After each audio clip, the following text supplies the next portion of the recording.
Hi, this is Christy Haig, and today I wanted to share with you a couple of tips for how to go about shadowing elements in a cluster.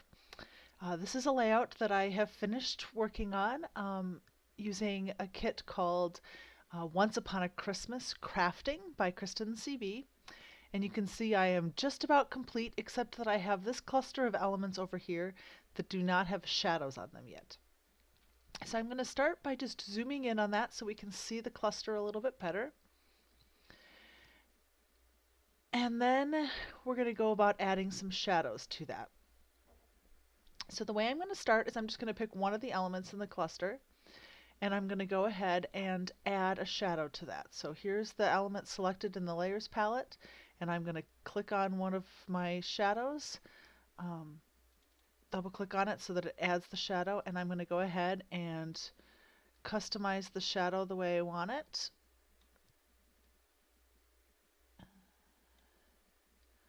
Let's say I like that level of shadow.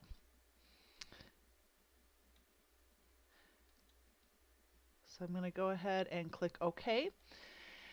Now I have that shadow as my default shadow, so I'm going to go ahead and copy the layer style here. And then I'm going to hold my Shift key down on the keyboard, and I'm going to click on each of the other elements that are in this cluster. So over here in my layers palette, you will see that all of those are now selected together. I could do the same thing by holding the Control key down and clicking right here in the layers palette on each one.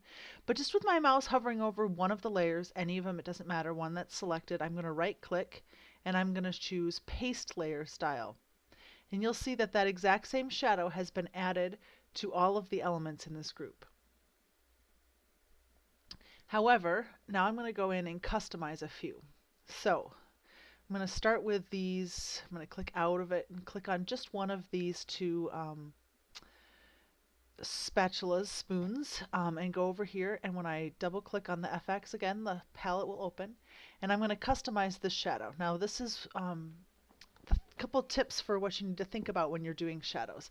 Think about if these items were realistic. Would they be laying flat on a page, or would they be sticking up a little bit?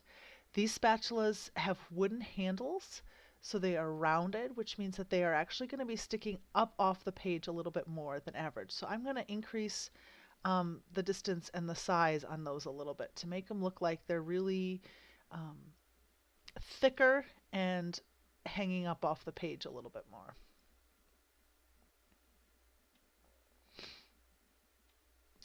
And I'm going to click OK, and I could do the same thing to the other one, or again I could copy on that one, select the other spatula, and paste. And that would give me the same shadow on these. Now, I look at these and I think, well, this cookie thing, cookie element here is actually at the bottom of the cluster. And so I want to go in, and that one is going to need to appear a little closer to the background because it is on the very bottom of the shadow. Okay. And I also want to make this button, because it's sort of stuck in the middle here, it would be pretty tight on these two, on this heart and flower behind it.